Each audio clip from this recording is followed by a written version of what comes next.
Oui, c'est vrai que nous avons eu la chance, grâce à, je sais pas, la volonté de Joachim, de répéter ce film comme on a eu 10 jours de répétition. Et c'est très très rare, ça ne se fait jamais parce que ça coûte un peu cher. Et c'était pour ce film, ce sujet de film, c'était important. C'était bien d'éprouver toutes les scènes. Vous allez voir tout ce qui se passe dans la maison et d'avoir le temps d'appréhender ce sujet difficile. Et ces personnages particuliers. Et peut-être c'est une chose qui s'appelle un silence pour aussi l'écriture avec tout ce qu'il y a au-delà des mots. On a beaucoup, oui, justement, on coupait avec Daniel, on disait, oh, mais ça c'est pas la peine, ça c'est pas la peine. On a beaucoup coupé de dialogue, parce qu'on voyait bien que la caméra allait aussi prendre en charge le récit, et qu'on n'avait pas besoin de surexpliquer les choses, que la mise en scène était aussi, elle s'est construite aussi pendant ces répétitions. Enfin, j'imagine, Joachim, que vous y avez pensé avant avec Jean-François, le chef-op, mais c'était très, très agréable comme façon de faire, en tout cas. Mais il y a une chose avec le directeur photo, qui est quand même le plus proche collaborateur, Jean-François Esquez, c'est que depuis 3-4 films, ce qu'on se dit, c'est qu'on va une bonne partie de la mise en scène, de nos choix de mise en scène et de découpage, on ne veut pas les faire avant d'avoir rencontré les acteurs et d'avoir traversé tout le film, de l'avoir joué dans les décors avant le tournage. Et donc il y a presque une réflexion collective sur tiens, est-ce que ça marcherait? Et si on filmait comme ça, oui, en effet, ça, c'est pas nécessaire de le dire parce qu'en fait, on sent, on comprend si on filme de cette manière-là. Et donc, c'est vrai que ces 10 journées, c'est assez. Je trouve que ça devrait. Enfin, je comprends pas comment les producteurs n'obligent pas leurs auteurs et autrices à faire ça parce que le plateau est un tel moment de stress et c'est vrai que c'est le moment qui coûte le plus cher dans le tournage, le plateau, parce qu'il faut c'est à l'heure, quoi. Et il y a plein tout le monde est là, donc pas se tromper, c'est pas un moment où on peut chercher. Et du coup là, c'est répète, on peut avoir cette exigence de douter, C'est une façon de donner cher, peut-être de donner cher, CHA-IR, parce qu'on parle d'argent, mais on parle de chair et corps aux mots, à l'écriture, à travers les respirations, des choses comme ça, qui a besoin au-delà du scénario. Et aussi de permettre à Mathieu Galou, qui n'a jamais joué de sa vie, de quand même se rendre compte de ce que c'est ce métier, de ce que c'est le métier des gens avec qui il va devoir faire le film, et 10 jours, c'est en quoi. Il y a une chose aussi, je peux vous le dire avant, avant le film, c'est que on oublie de dire au public, aux spectateurs, spectatrices, qu'en fait, il y a 2 auteurs ou 2 autrices à un film. Il y a le cinéaste ou la cinéaste, et puis il y a le spectateur, qui dans sa singularité, est aussi l'auteur du film. Et ce film-là, on en parlait en répétition, c'est-à-dire qu'il y avait toujours la question de savoir, tiens, au fond, comment ils vont le vivre? Est-ce qu'ils vont suivre? Est-ce qu'ils ne vont pas suivre? Est-ce qu'il y a une possibilité d'empathie malgré la gravité de ce qui se passe? Tout ça, c'est des questions sur un plateau, il n'y a pas le temps de se les poser. C'est impossible. Est-ce que, par exemple, ça, Emmanuel, c'est des questions que vous vous posez en recevant un scénario, et comment est-ce que vous avez reçu ce scénario avec ce rôle aussi important, aussi dense et aussi complexe quand même, non? Pardon? Clivant, vous voulez dire? C'est pas ce qu'il a dit. Complexe. Moi, je ne pensais pas nécessairement à clivant, mais compliqué.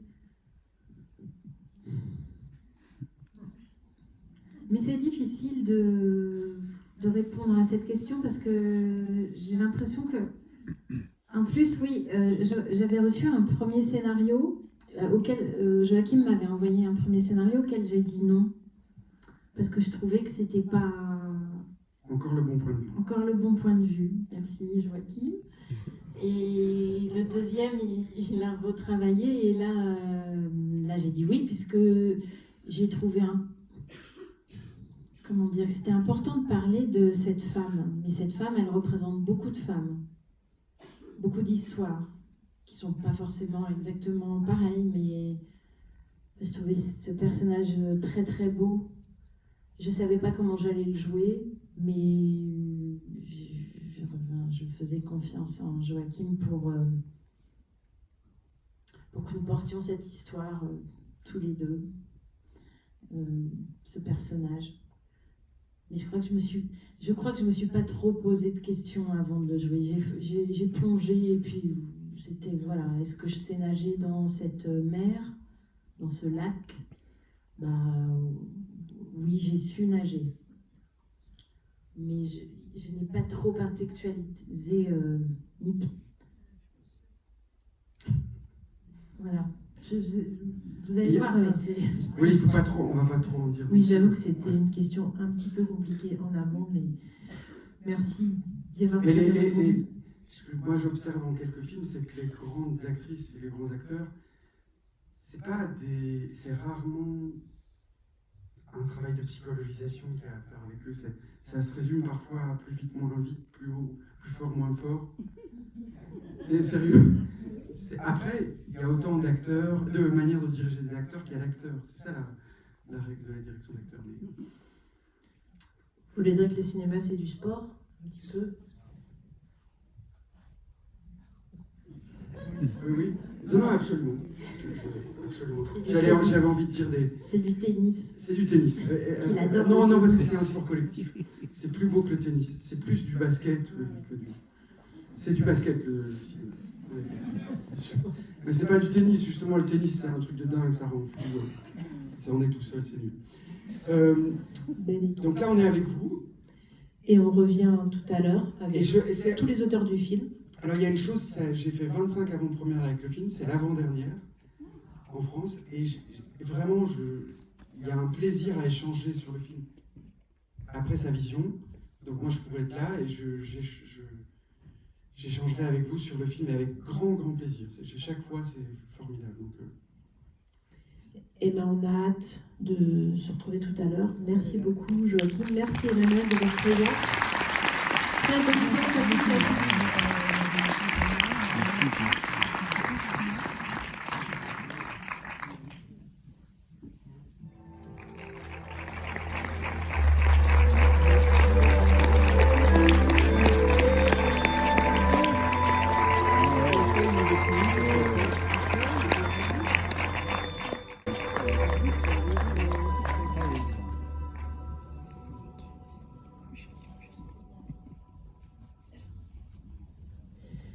Mesdames et messieurs, Joachim Lafosse.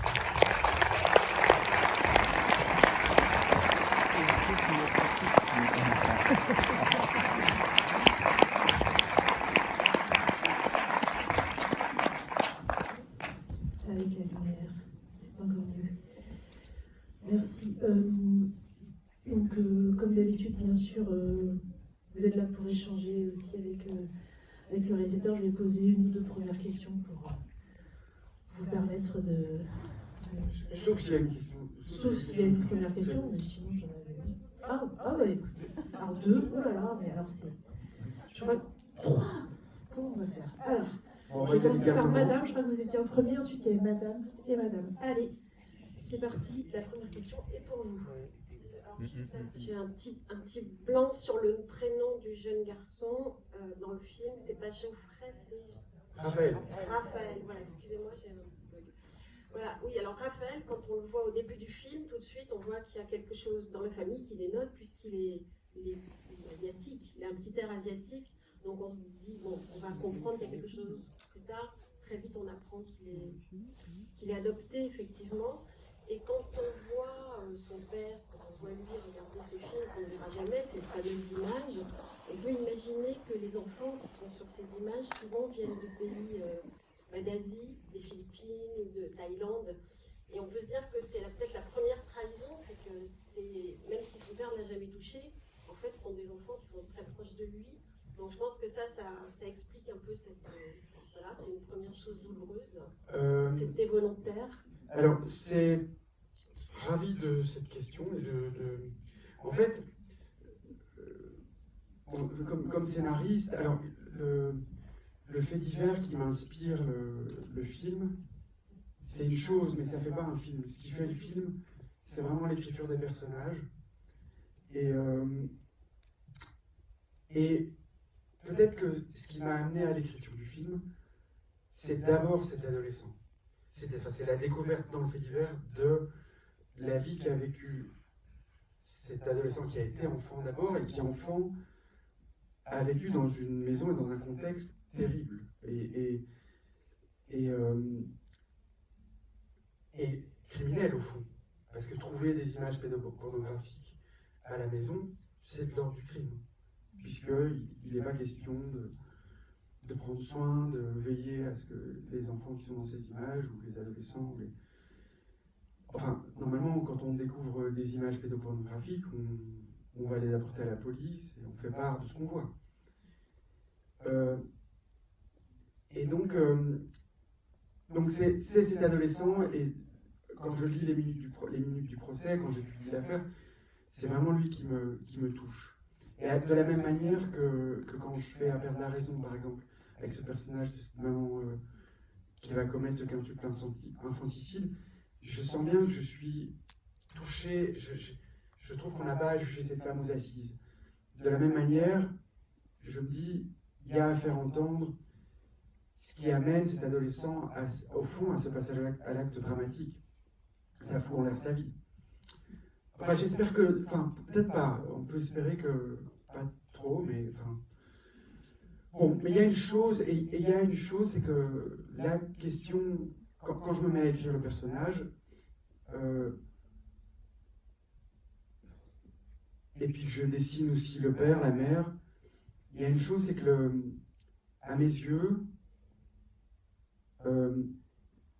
la question de la criminalité sexuelle, je vais vous dire autre chose. Quand il y a l'affaire du trou en Belgique il y a 30 ans, et il y a 30 ans, en Belgique, on va marcher à 400 000 dans les rues pour dire plus jamais ça. En gros, plus jamais de pervers isolés qui sortent du bois et qui kidnappent des enfants. Il y a eu un mouvement magnifique chez nous, parce que ça a été une interpellation sur la manière dont on s'occupait des victimes, dont la police a enquêté, etc. Mais en 30 ans, je trouve une chose magnifique, c'est qu'on est passé de cette crainte du pervers isolé à un réel questionnement et une introspection sur ce qui se passe dans nos maisons. Parce qu'entre-temps, on a découvert, enfin, on sait tous aujourd'hui que oui, cas sur 10 de criminalité sexuelle, c'est intrafamilial. Et ça, c'est une évolution. Et quand je lis découvre le fait divers, je me dis, il y a tout ça en fait dans le fait. Il y a ce parcours-là. Et ça, c'est autre chose. Mais surtout, cette histoire et ce qui se passe dans cette maison, c'est une manière de montrer que finalement la criminalité sexuelle n'est pas génétique, c'est culturel. Et le fait dans la réalité, le jeune homme cet adolescent n'est pas un enfant adopté. Et je trouvais qu'en faire un enfant adopté, c'était une manière de dire que c'est pas génétique, que c'est culturel, que c'est parce que dans cette maison il n'y a pas d'interdit, parce qu'il y a un homme qui ne s'empêche pas, parce qu'il y a personne n'est capable de s'opposer, en tout cas de faire exister cette réalité, de s'y opposer et d'en faire quelque chose. Voilà, ça c'est la raison pour laquelle j'en ai fait un enfant adopté. Il y a aussi, ça me semble intéressant parce qu'il y a ce que vous dites aussi, et d'autre part il y a aussi, j'y reviendrai peut-être tout à l'heure, mais on peut difficilement imaginer qu'il y a encore du désir entre ce couple, entre Daniel Auteuil et Emmanuelle Devos. C'est le drame aussi de cette histoire. Et c'est aussi le drame du fils. Voilà. Alors, il y a aussi autre chose, c'est que je trouve qu'il y a une grande trahison, c'est quand le père va chercher son fils à l'école. Ils ont eu déjà les interviews à la police, et il lui dit je suis au courant, je sais ce que tu as fait, entre guillemets, je sais que toi aussi tu regardes des films pornographiques, et il lui dit mais moi je m'en suis sortie, tu t'en sortiras aussi. Donc en fait, là, il est en train de dire à son fils que lui aussi est un malade et qu'il est en train de basculer tout sur son fils. Bah, c'est un grand pervers. C'est un grand pervers. Ah oui, c'est un Et très à la grand fin, pervers. alors à la fin, voilà, on verra après les questions. Mais surtout, il se dit guéri. Il se dit guéri, voilà. Et puis à la fin, on voit qu'il va Mais il y a une... il va c'est- faire la bise. Il va Oui, faire la oui, bise à son c'est- fils. On a compris qu'il allait Alors, gagner son procès. C'est assez étonnant. Bon, je laisse- En fait, selon les pays dans lesquels je montre le film, par exemple en Belgique ou en Espagne, pays très catholiques et monarchistes, il y a beaucoup de gens dans les avant-premières qui me parlent de rédemption, de personnages qui est dans la rédemption. Bon, la rédemption, c'est une logique catholique. Enfin, et ça peut mener, et voilà où ça mène. Enfin, voilà. Mais, Emmanuelle De Vos avait dit tout à l'heure qu'elle n'avait pas accepté le premier scénario et que vous aviez changé de point de vue. Et j'aurais aimé savoir quel était le changement de point de vue entre le premier scénario et le deuxième. ben, alors, en fait, je vous disais, le fait divers ne fait pas un film. Ce qui fait un film, c'est l'écriture des personnages. Et je me rends compte de film en film, et ça a été le cas pour Les Intranquilles ou pour à peu près tous les films. En fait, j'arrive à trouver la justesse au moment où j'ai fait un film dans le point de vue de chaque personnage. Et puis après, j'ajuste. Et en fait, le dernier personnage dont je prends le point de vue, c'est la maman. Je parle d'écriture. Finalement, ça fait le film qui est là, mais il y a une chose, en fait, la raison pour laquelle j'ai écrit le film, il y a l'émotion que j'ai pu ressentir pour cet adolescent. C'est vrai qu'après, quand je me mets à travailler, je découvre cette maman. En fait, je suis aussi ému parce que je pense que, et il y a une chose qui m'encourage à écrire le film, c'est qu'on parle, depuis quelques années beaucoup, on parle de libération de la parole, qui est un mouvement magnifique et qu'il faut soutenir. Et je pense qu'on peut soutenir ce souhait qu'on a commun à condition de ne jamais oublier de dire et de ne pas perdre de vue que pour parler ou dire ce dont on a été le témoin, ce dont on a été victime, en fait, il faut une estime de soi, un courage, une confiance en soi énorme. Ce qui n'est pas à la portée de tout le monde.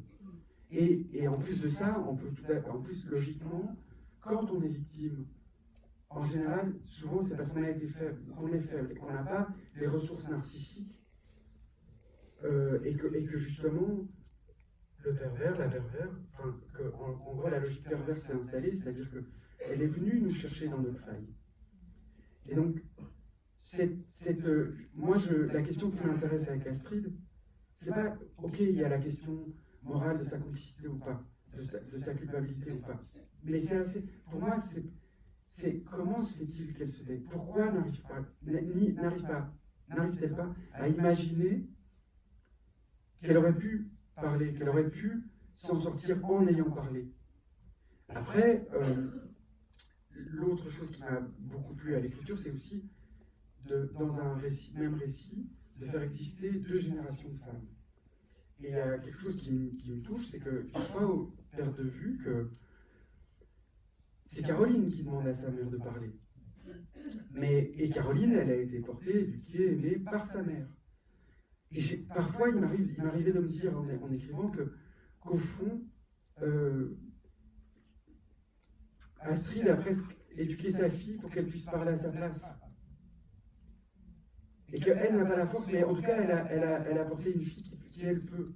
Et elle ne l'a quand sa fille lui dit, bah, si tu veux voir ton petit-fils, Enfin, elle se tait, mais en même temps, elle comprend. Elle ne fait pas une... Alors oui, elle résiste, mais elle fait... Il y a deux générations de femmes. Je pense que si les générations pré-MeToo, on va dire, ou ces générations qui ont plus de 45 ans, 50 ans, si quand elles parlent aujourd'hui, ce qu'on leur rend ou ce qu'on leur montre, c'est la question de la culpabilité, mais ça va se taire encore plus. Donc pour moi, la question qui compte, c'est de savoir pourquoi, qu'est-ce qui a fait structurellement, systémiquement,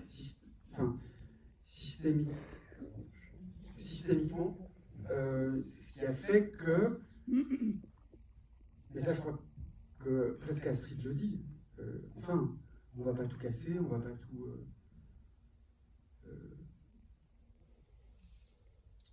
voilà, et tout ça pour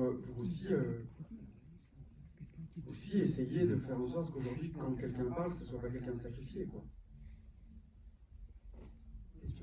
C'est juste par rapport à la libération de la parole. Je pense que bien au-delà de MeToo, on sait aussi que les enfants parfois portent la parole du silence des parents. Il y a eu ça aussi avec les enfants déportés. Les déportés ne parlaient pas et les enfants se sont eux autorisés. Mais c'est très intéressant ce que vous dites, parce qu'on a montré le film en Allemagne, et c'est étonnant, parce que ils parlaient plus du silence qu'ils ont eu par rapport à la collaboration à l'Allemagne nazie, que de la question de la criminalité sexuelle. Eux, c'était vraiment, merci de montrer la difficulté de parler, de dire quelque chose d'innommable, qui pétrifie, qui laisse dans un effroi. Mais je donne toujours un exemple. Il y a encore 10 ans, quand on parlait de déni de grossesse, par exemple, peu de gens savaient de quoi il s'agissait. La plupart des gens, parfois, disaient mais non, mais ça c'est du charlatanisme, ça n'existe pas. Et puis l'époque magnifique, il y a des experts psychiatres, des médecins, des gynécologues qui sont venus expliquer que, en effet, dans leur cabinet, ils voyaient des femmes qui n'arrivaient pas qui étaient dissociées, qui n'étaient pas enceintes pour elles, ou qui refusaient de prendre en compte cette réalité. Et donc aujourd'hui, quand on dit et je pense qu'il y a quelque chose par rapport, et je distingue bien, je parle uniquement de la criminalité sexuelle intrafamiliale. Il y a quelque chose, il y a la possibilité d'un silence dès lors qu'il y a cette criminalité intrafamiliale et sexuelle intrafamiliale. Bonjour, je voulais savoir la position de la caméra en fait. Vous êtes souvent dans le cou de la personne, vous la suivez par l'arrière. Je voulais savoir si vous hésitiez, pourquoi, est-ce que ça a du sens pour vous, est-ce que c'est ce qui vient, est-ce que on va assez rarement, enfin c'est pas assez rarement, mais vous êtes plusieurs fois dans la nuque en fait, et c'est assez spécifique. Ça tombe bien d'ailleurs. Surtout en voiture. Ouais, surtout en voiture, mais pas que. Parce que par exemple, quand on suit les personnages aussi à un moment dans la voiture, dans la maison, enfin il y a plusieurs fois, et ça rend bien, hein, c'est pas du tout une critique, voilà. Mais je voulais juste savoir comment. Alors, quand je découvre le fait divers et puis je décide d'y aller, il y a une chose qui me vient tout de suite, c'est de me dire il va falloir être pudique et sobre. Parce que s'il y a une impudeur avec ce sujet-là, c'est comme quand vous rencontrez quelqu'un d'impudique, c'est-à-dire que vous n'arrivez pas à entendre ce que cette personne veut vous dire. Si je fais un film impudique, vous ne pouvez pas l'accueillir. Et donc la position de la caméra, elle participe de cette pudeur ou de cette impudeur. Il y a quelques règles, enfin moi, en tout cas, c'est pas des règles, mais du coup, il y a 3 ou 4 éléments qui me viennent tout de suite à l'esprit, c'est le hors-champ. C'est-à-dire qu'il est hors de question de filmer le crime dont on parle. Il est hors de question de vous en mettre plein la vue, c'est-à-dire, au fond, de traumatiser. Moi, j'ai eu cette leçon la chance de rencontrer Abbas Kiarostami, et un jour, il m'a dit, si tu filmes quelqu'un qui tue quelqu'un, tu es un criminel. Donc, tu as intérêt à le filmer correctement. Mais lui, évidemment, il était toujours hors champ. Il n'a jamais filmé de criminel. Enfin, en tout cas, jamais plein champ. Et d'autant plus qu'aujourd'hui, je pense qu'au vu de la somme d'images dont on nous abreuve, il me semble qu'être cinéaste, c'est plutôt se demander ce qu'on ne va pas filmer que de décider de tout filmer. Donc je ne sais pas si ça répond à votre question. Le Alors, pour faire vivre les acteurs dans leur capacité d'élaboration et au fond d'intelligence créatrice, aussi d'écriture, on parlait je crois avant la projection, le plan séquence, parce que c'est les laisser aller au bout de leurs propositions, et c'est aussi la possibilité de vous laisser vivre avec eux, et de vous permettre de faire votre film, quoi. Et le rythme, la question du rythme. Mais c'est un des films avec lequel j'ai eu Alors, par rapport à la sobriété, on peut tourner ce genre de film au Steadicam, c'est un outil que sur les plateaux on utilise, que toutes les plateformes utilisent dans tous les films maintenant, dans tous les sens. C'est un petit côté un peu sexy comme ça qui me plaisait pas. Donc on a fait tout le film à la dolly. Et ce qui nécessitait de trouver une maison qui avait des portes suffisamment grandes pour laisser passer cette machinerie qui prend pas mal de place. Et c'est un peu une écriture à l'ancienne, quoi. La dolly, c'est plus un truc qu'on utilise beaucoup, en fait, sur les plateaux aujourd'hui. C'est une petite... C'est un petit roulette sur lequel on met... Pas une petite. Une grosse roulette sur laquelle on met la caméra. Bonsoir. Donc, pour une fois que j'ai le réalisateur et qu'il y a 2 scènes que j'arrive pas à comprendre, donc je vais en profiter. Et alors, je ne suis pas le professeur de mon film. Non, mais il y a pas de Et rassurez-vous, vous avez le droit de ne pas comprendre de séquences. Ok. Après, je peux vous donner mon avis, mais qui devient presque un avis de spectateur. Mais parce que je suis aussi le spectateur. Enfin, donc, le slow qui a été dansé entre la maman et le fiston, que j'ai trouvé trop tactile. Alors, rassurez-vous, si cette scène vous a gêné, c'est que vous allez bien. Oui, bon, très bien. Justement, j'attendais le reste qui n'est pas venu, ou alors peut-être dans l'hôtel. Alors, il y a, en fait, cette scène, c'est vraiment la scène. On a beaucoup réfléchi, j'ai hésité à l'enlever ou pas. Enfin, je l'ai laissée parce que il me semble qu'elle dit, au fond, la détresse de cette situation et la détresse d'Astrid. C'est-à-dire que, en fait, pendant longtemps, alors, je pensais que pour faire grandir un enfant, des enfants, un garçon ou fille, paisiblement, il fallait, si on est un homme, séparer, venir se mettre entre l'enfant et la maman, ou si on est une femme, entre la fille et le père. Et en fait, un jour, quelqu'un m'a dit, et m'a fait voir, en fait, que peut-être la chose qui permet le plus aux enfants de grandir tranquillement, et je dirais paisiblement, c'est le désir que porte un des parents pour l'autre parent, peu importe qu'il soit du même sexe ou pas. Et c'est parce que ça permet de définir les espaces, enfin pas la définir, mais du coup chacun trouve sa place. Or là, le crime, dans cette maison, évidemment, tue le désir. Et laisse cette femme dans une détresse, dans une fragilité affective, dans une tristesse, qui malheureusement pour elle et pour son fils, vient se déposer chez ce fils. Et c'est évident, enfin c'est aussi, moi il me semblait, après c'est une subjectivité, mais on ne peut pas raconter une tentative de meurtre d'un fils sur son père sans venir quand même poser la question de la logique édipienne. Mais pas, et c'est pas, ça ne fait pas d'elle une criminelle.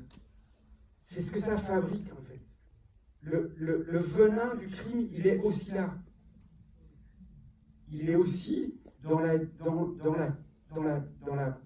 sécheresse affective que ça engendre pour cette femme et cet adolescent. Et aussi, ce que ça engendre aussi, c'est que Astrid n'a plus vu son frère depuis des années, qu'il ne vient plus à la maison. C'est que Astrid ne verra pas son petit-fils. C'est que sa fille ne vient plus à la maison.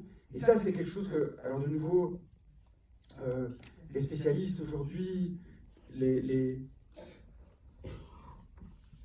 on voit, si on s'intéresse à la question, on peut observer, et c'est démontré aujourd'hui que, en fait, quand il y a une criminalité sexuelle dans une maison, dans une famille, en fait, finalement, majoritairement aujourd'hui, c'est la victime qu'on éloigne et qu'on éjecte de l'endroit où ça s'est passé ou du contexte dans lequel le film a eu lieu.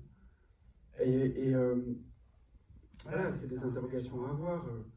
Mais là, je trouve que la situation, qui était assez explicite même à la découverte du fait divers, me semblait, pour moi, intéressante à mettre en scène, quoi. Ok. Et la deuxième scène, c'était dans la piscine, quand le jeune homme il fait ses allers-retours. Alors vous avez fait des super plans sur son corps musclé et très beau. C'est de l'esthétique, c'est du sexuel, c'est qu'est-ce qui était derrière? Ah non, ouais, moi c'est sûr. Enfin, en fait, je lui ai demandé de. En fait, moi il y a un truc, pour moi c'est un échappatoire. Il est sous l'eau. Votre façon de le filmer et de montrer son corps qui. Ben, c'est un adolescent qui devient adulte. Hein. C'est une manière de le montrer aussi. Oui, c'est un petit peu ça. D'accord. Bon. Eh bien, merci. Ben, ça devient un adulte.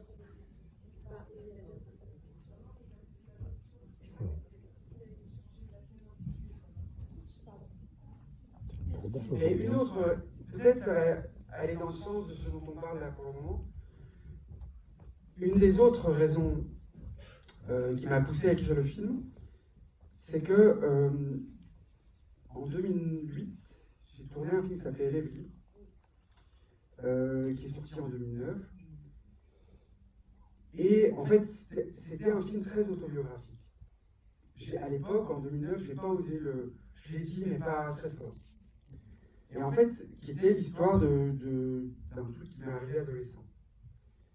Et quand j'ai tourné ce film, au fond, ce que j'espérais, c'est que les gens qui me connaissaient adolescent reconnaîtraient ce que j'avais filmé.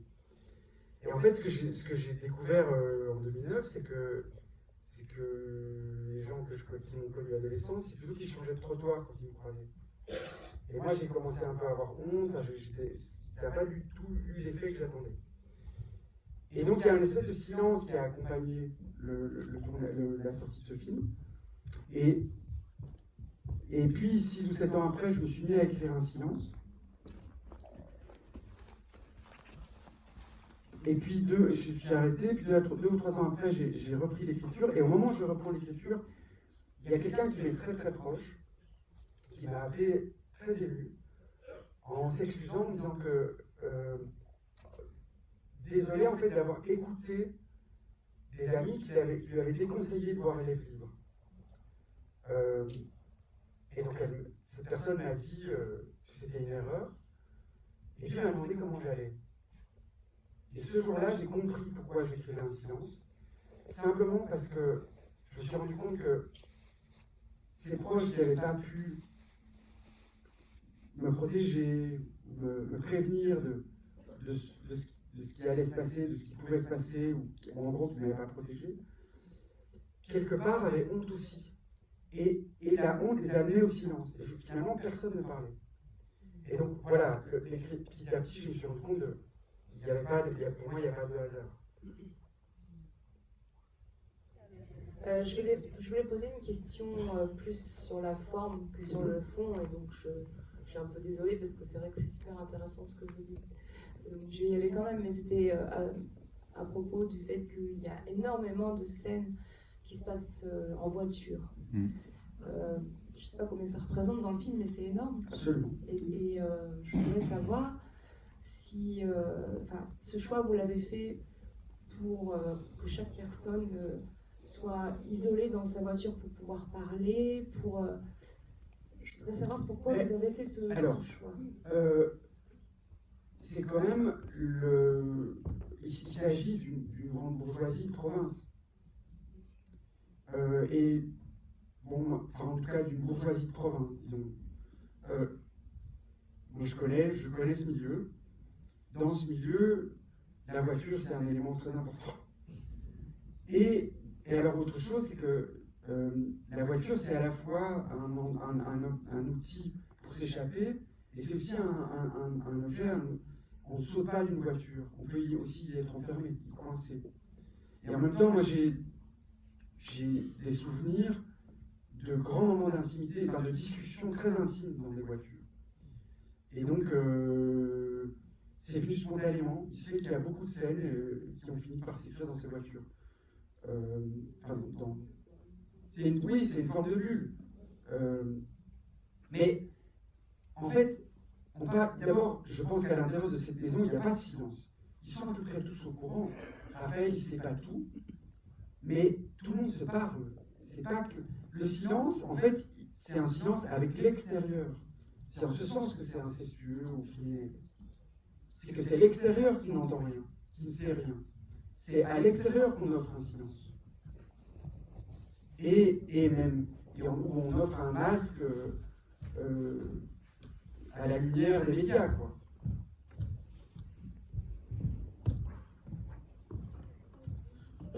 Bonsoir. Bonsoir monsieur. Bonsoir. Je voulais d'abord vous féliciter pour ce film. Très très beau film. Merci. Et en fait, moi j'étais très attentif par rapport à la bande originale du film. Parce que le film s'appelle Un silence.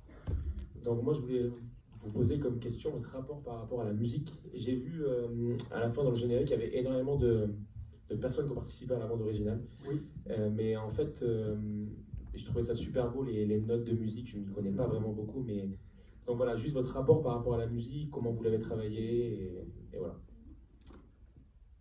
Alors, j'aime de plus en plus utiliser de la musique au cinéma. Au début de ma carrière, je n'en utilisais pas. Je trouve que la musique, c'est l'art qui mène le plus directement à l'inconscient. Ça vous amène à... Enfin, on parle de résonance, quoi.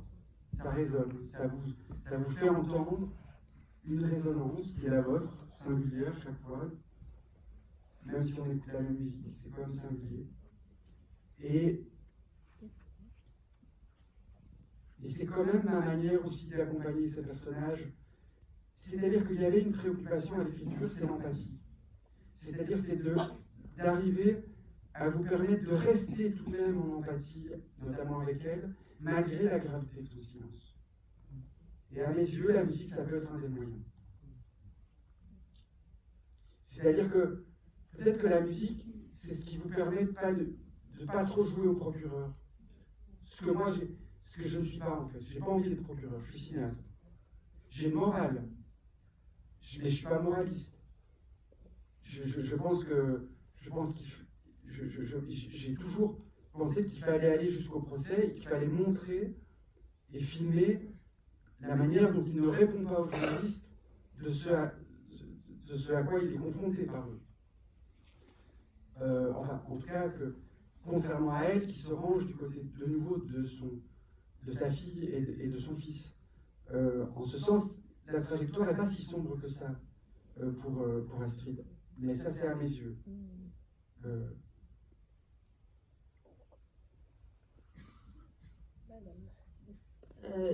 Je voulais revenir à la scène de la danse.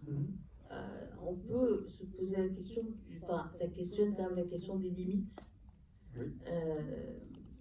Et moi j'étais très troublée par c'est probablement du déni, c'est ce qu'elle a pu mettre en place pour se protéger aussi de ce qui s'est passé, mais on n'a pas le sentiment tant que ça qu'elle soit à la hauteur de la gravité de ce qui s'est passé. Quand elle dit ça va, c'est passé, on peut, ça pose toute la, à mon avis, ça pose quand même toute la question oui, mais de sa perception de la gravité des choses. C'est un peu ce qui se passe en ce moment avec l'affaire Fourniret, c'est-à-dire que c'est pas intrafamilial, mais c'est difficile de se poser la question de l'accession à... C'est très intéressant, mais en l'occurrence, il ne faut jamais perdre de vue une chose, et je pense que ça éclaire sur cette question de la sidération et de ses effets, notamment le silence, c'est que Astrid, elle n'a jamais demandé à ce que son petit frère soit violé par son mari quand elle avait 20 ans. Et qu'elle n'a pas participé à ce viol, ce qui n'est pas le cas de Monique Fourniret. Donc la comparaison pour moi tient pas.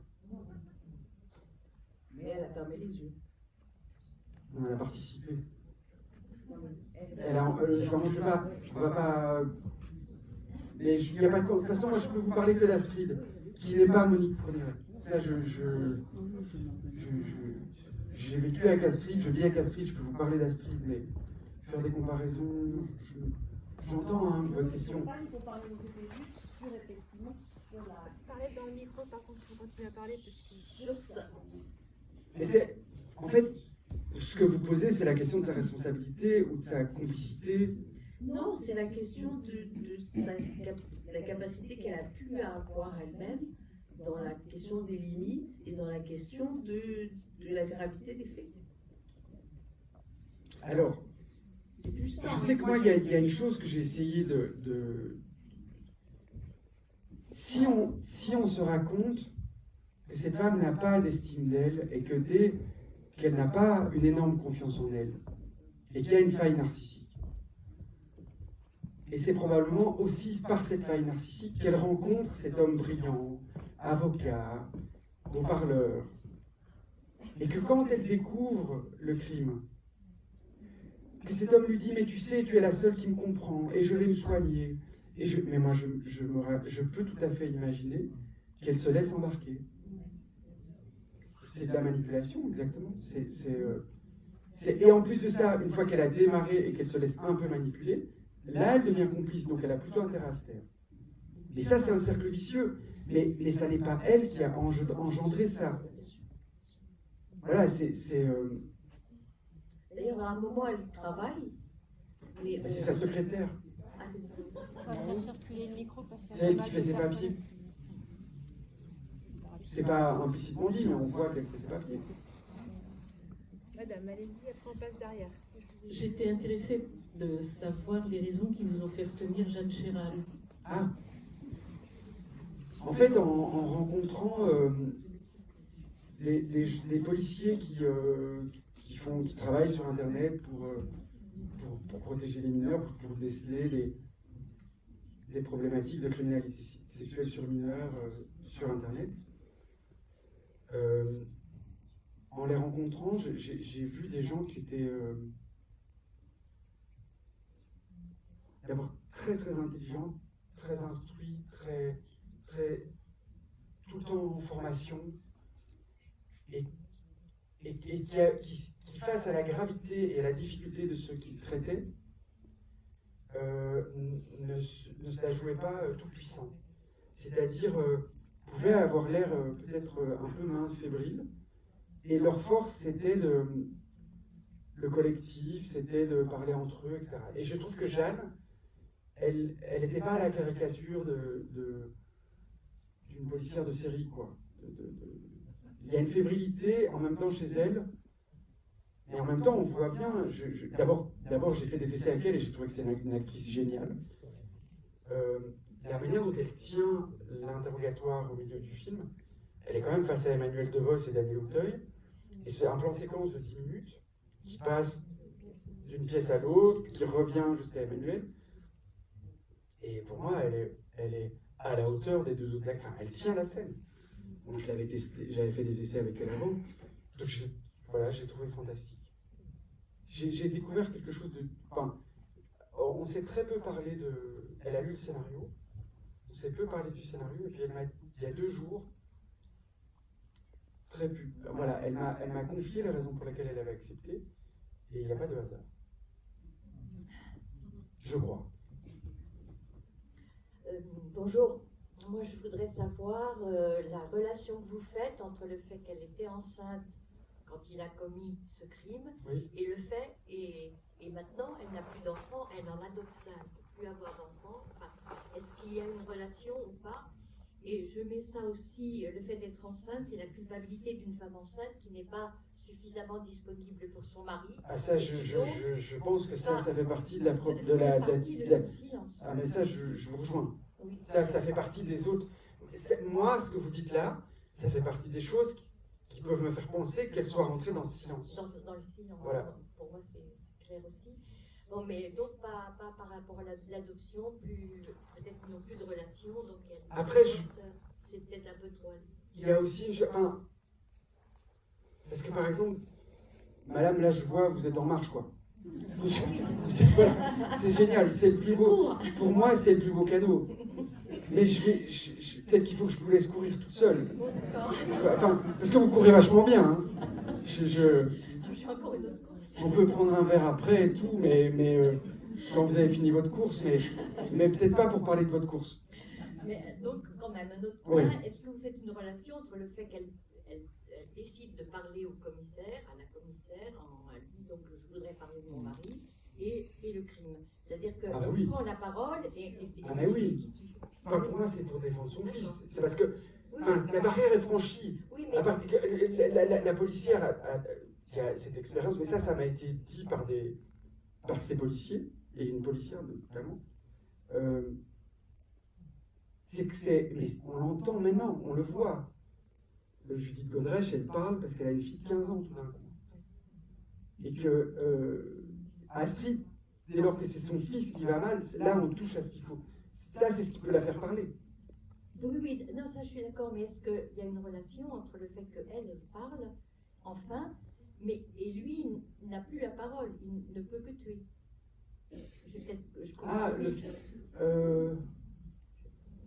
Non, alors le fils, il y a une chose, je vous parle de ce qu'on s'est dit à l'écriture avec les co-scénaristes. Le fils, c'est un garçon comme le père. Et en fait, quand il est interrogé, quand il est amené au commissariat, Jeanne Chéral et les policiers avec qui elle travaille constatent que lui aussi s'est mis à regarder les images de son père, puisqu'il n'y a pas d'interdit dans cette maison. Et c'est en ce sens que c'est culturel et pas génétique. Et la maladie, elle se transmet parce qu'il n'y a pas d'interdit. Parce qu'il n'y a pas d'homme qui s'empêche. Et donc, pour Raphaël, mais il le dit très bien quand il va voir sa sœur bourrée, pour Raphaël, l'identification, elle est d'autant plus violente parce qu'il est un garçon. Et donc il dit, et personne ne l'a arrêté, personne ne l'arrêtera, et ça ne va jamais s'arrêter. Donc il veut arrêter la chose. Il se range du côté d'une forme aussi de loyauté vis-à-vis des parents des victimes. Bonsoir. Merci beaucoup déjà pour ce film. Vraiment, c'est extrêmement touchant. Je vois une question, c'est on a souvent avec les intranquilles que la question de la famille est très importante pour nous. Et là, je voulais savoir comment vous aviez travaillé entre le fait divers, du coup qui a demandé, j'imagine, un travail d'archive, que ce soit des documents, des vidéos, et l'écriture. Ouais, ça fait un peu. C'est vrai. Parlez dans le micro. Très très près. Ouais. Oui, voilà. D'accord. Parfait. Et l'adaptation entre le fait divers et l'écriture, en plus vous écrivez à quatre mains, il me semble. Voilà. Comment ça s'est fait, les libertés, au niveau de l'omerta dans la famille, le choix de l'adoption de l'enfant? Comment vous avez procédé? Il y a 7 ans, on se donne rendez-vous tous les matins à 9h et on travaille jusqu'à 16h. Et on attend que les enfants reviennent pour arrêter. Non, mais je veux dire le processus. Oui, mais le processus, c'est on commence par faire un traitement, c'est-à-dire on écrit des scènes en 3-4 lignes, sans dialogue. Et en fait, pendant 1 an, voire 2, on reste pas de dialogue. Et on remet en question de jour en jour ce traitement et l'alignement de cette séquence, de toutes ces séquences, en général entre 80 et 90 séquences. Et au bout de 2 ans, quand on est vraiment content du traitement, alors on se dit tiens, on va essayer d'une première continuité dialoguée. Donc on fait des premiers dialogues. Et puis après, on se rend compte qu'en fait, c'est pas encore une bonne version, qu'il faut faire une autre version, mais sur l'autre personnage. Question de point de vue. Ouais, et puis on envoie une version à une actrice qui dit non, mais moi j'y crois pas encore. Et puis on recommence à travailler, voilà. Merci. Juste une toute petite question. En fait, il y a une chose dont en tout cas pour ma part, je me méfie absolument. Je pense qu'il y a plus dans 2 têtes que dans une. Et je pense, en tout cas, moi je suis pas un cinéaste. Comment dirais enfin, je suis pas Dieu qui sait. C'est beaucoup d'échanges, c'est beaucoup de réflexions. C'est la découverte que ma scénariste, Chloé, elle est émue par telle ou telle chose et moi en fait ça me passe, je comprends pas et puis c'est des discussions.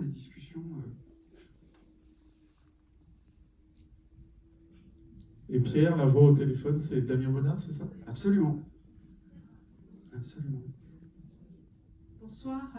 Moi, je voudrais parler de la scène où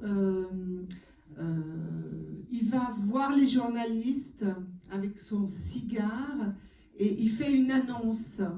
Et en fait, il fait une annonce, enfin, moi je l'ai entendu comme ça, pour devancer ce qui va arriver, parce qu'il vient d'apprendre que Pierre peut porter plainte. Et ça, c'est tout à fait dans la perversité, ça. Bien sûr. Il commence à être dans la manipulation. Voilà, je voulais avoir voilà. Il amène du complot dans la perception que les uns et les autres. C'est un roi du populisme. Mais je ne l'ai pas inventé.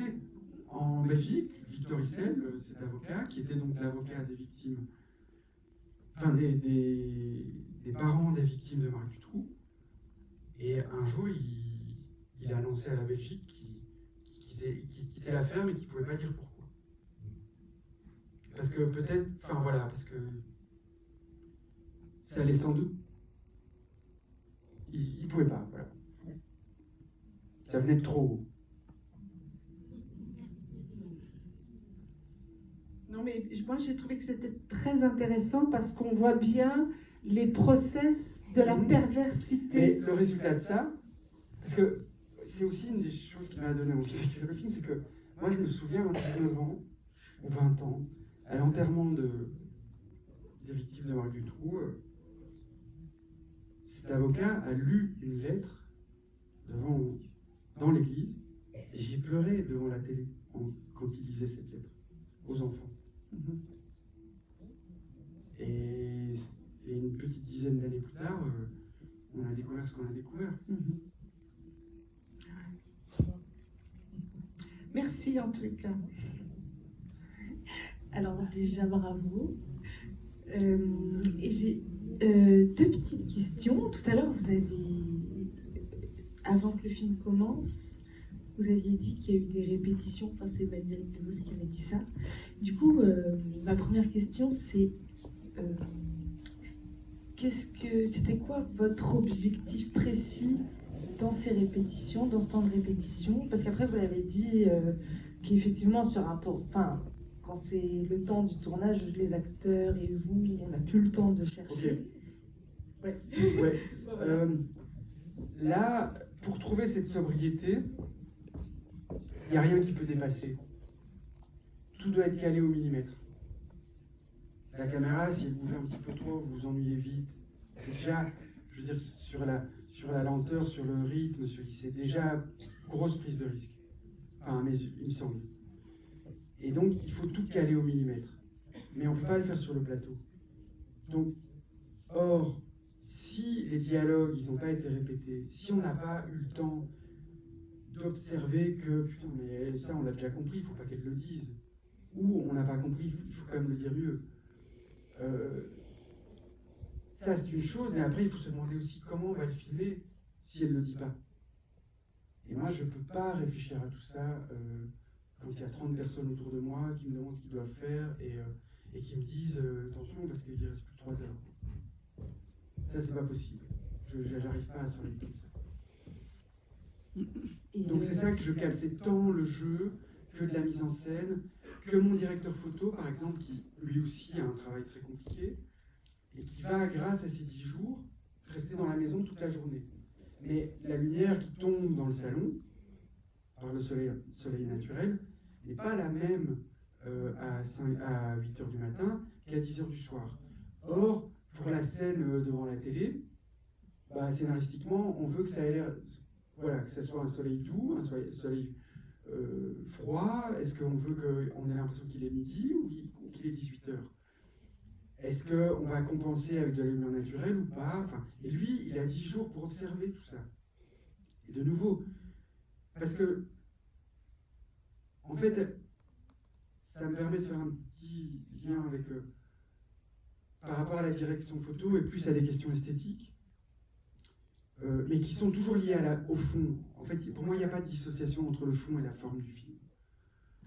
C'est pour ça que je parlais de sobriété, qui forcément amène au hors-champ, enfin, si on parle de silence, c'est du son. Si on essaye de le transposer à l'image, c'est l'ombre. Pour nous, c'était l'ombre. Alors que pourtant, l'homme qui est au cœur de cette enfin, qui est au centre de cette maison, lui va tout le temps chercher la lumière à l'extérieur pour mieux se planquer.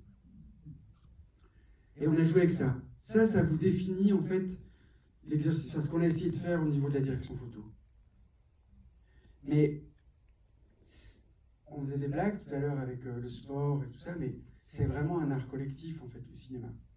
C'est-à-dire que pour que le film soit tel que vous l'avez vu là, il faut que tout tout s'entremêle, il faut que tout vienne au bon endroit. La lumière, le cadre, le jeu des acteurs, le rythme du montage. Et ça, moi je vois, enfin, il faut du travail en fait. C'est pas vrai que c'est magique et qu'on va y arriver le jour du tournage. Moi j'y arrive pas en tout cas. Il paraît qu'Almodovar, il arrive sur le plateau, il a tellement réfléchi à son truc qu'il dit à tout le monde, chacun ce qu'il doit faire. Mais moi je ne sais pas faire ça. Et du coup, juste dernière question, et donc malgré ces temps de répétition, et c'est en fait la question sur le processus d'écriture qui m'a fait réfléchir à cette question, c'est est-ce que au moment du tournage, et est-ce que dans ce film-là, il y a des scènes où il y a les acteurs qui... Des improvisations? Oui. Ce film-ci, j'ai pas souvenir. Autant Les Intranquilles, il y en avait. Autant ce film-ci, non. Non. Non, c'est comme le scénario n'a pas tellement bougé en fait. C'était des détails, c'est plutôt à l'intérieur des séquences, des ajustements de dialogue, des silences qu'on fait durer ou pas. Voilà. Mais il y a une chose, dans les répétitions, peut-être je vais terminer par là, mais dès le 2e ou 3e jour de répétition avec Emmanuel, elle m'a dit, en fait ce personnage, je peux l'envisager et je peux être soutenu que par la honte que je sens en essayant de m'approcher de ce personnage. J'y avais pas pensé autant qu'elle. Enfin, quand elle m'a dit ça, elle me l'a dit plusieurs fois. Je me dis, ah ouais. Et là, donc c'était pas. Enfin, si vous voulez, pour moi, c'était pas intégré dans mon écriture à ce point-là. Et quand je vous parle d'écriture des acteurs ou des actrices, c'est qu'elle va l'écrire. Je me suis dit, mais comment elle va jouer la honte? Comment elle va incarner cette honte? Ah, c'est une respiration qu'elle ne trouve plus, c'est un sanglot qu'elle étouffe. C'est toutes ces petites choses, mais pour moi, c'est de l'écriture. Et puis moi, j'ai le privilège d'avoir quelqu'un qui m'a dit, tu peux me regarder. Et donc, j'essaie de sentir, de voir toutes ces petites choses. Voilà. Merci. Ben, merci à vous.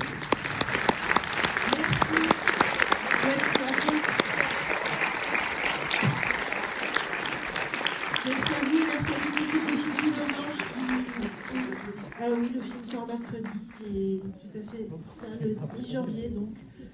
Et ben, parlez-en autour de vous, je crois que si vous écoutez jusqu'ici, vous avez envie de transmettre ce film. Très bonne soirée à toutes et à tous, et merci encore Joachim pour cette très belle rencontre.